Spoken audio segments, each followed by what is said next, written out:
Another day, another anime review. Here at Japanese Anime Mania, or JAM, we do our best to overanalyze and break apart our anime choice of the week. So, let's see what's on our plate this time. Back 1 week later, and here we are reviewing Fullmetal Alchemist Brotherhood, or the 2009 canon version, whichever you want to call it. Now, before I move forward, let me just go ahead and reiterate that there was another version from 2003, and I've already done a review on that, so if you want to see that, go ahead and click right here, and they'll take you to the video, just so that way you can go ahead and watch that one, because granted they are the same story, 2003 does do some things different that still warrants its own, watch it list. So, go ahead, I'm just going to pause the video now, wait for you to go do that.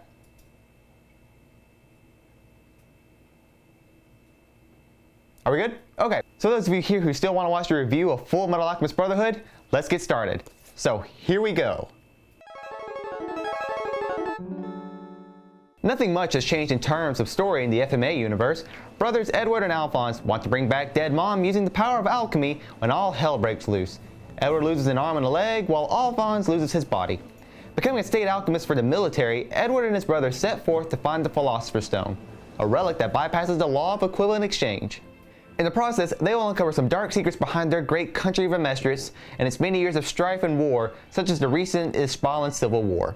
Many characters from 2003 reprise a role here, but at the halfway point, we are introduced to new characters from the country of Xing, a new note taken from the manga, which, if you didn't notice, is there's that guy right there. That guy's Lao. Lao is amazing. We're introduced to Lao and his servants, as well as Mei Chang. These new characters introduce the new plot element of alchemy and how it's different from alchemy that Amestris practices. The new inclusion of characters and redesign of some make the show even more enjoyable.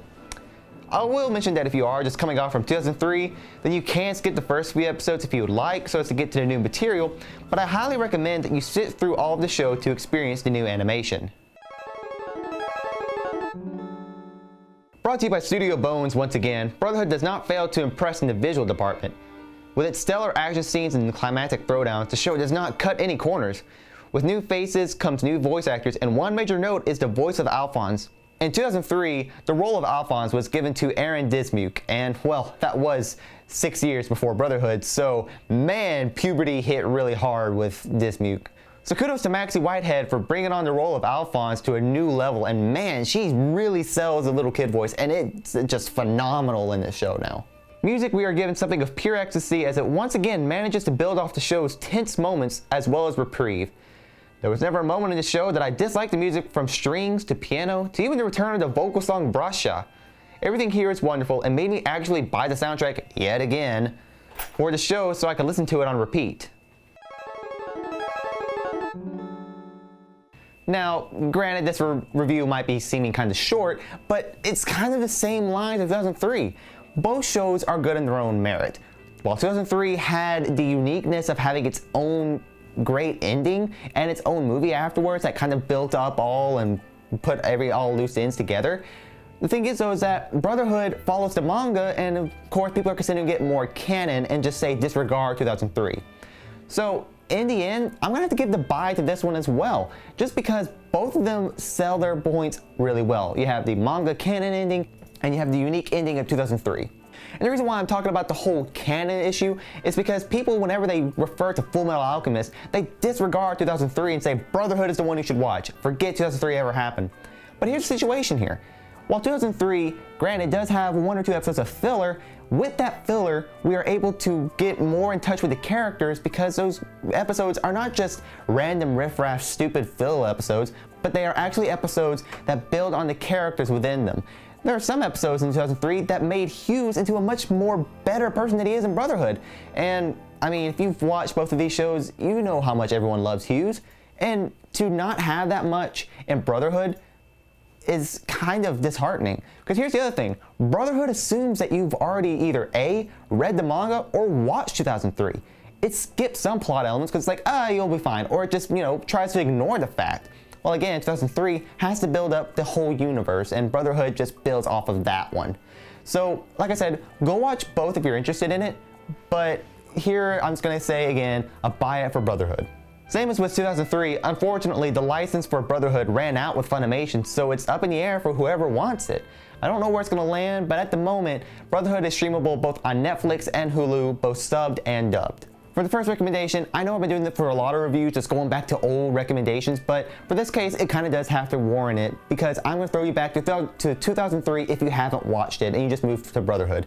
Like I said before, 2003 has its own merits that you should go watch and just test it out, and you can skip the first couple of episodes to the halfway point to where you can be like, okay, I know the story, let's move on with it. Again, same deal. Fullmetal Alchemist 2003 was licensed by Funimation and is currently streamable on Netflix and Hulu.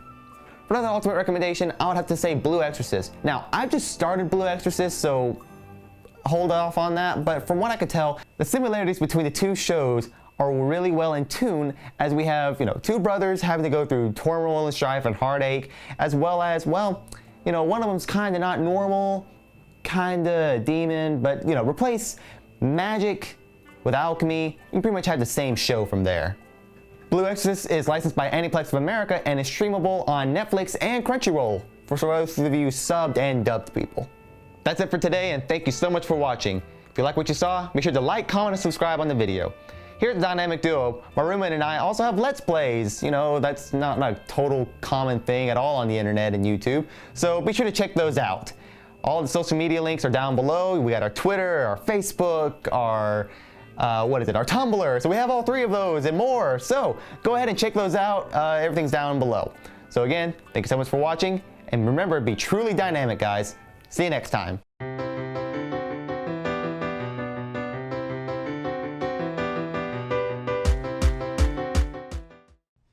And now, time for something completely different. And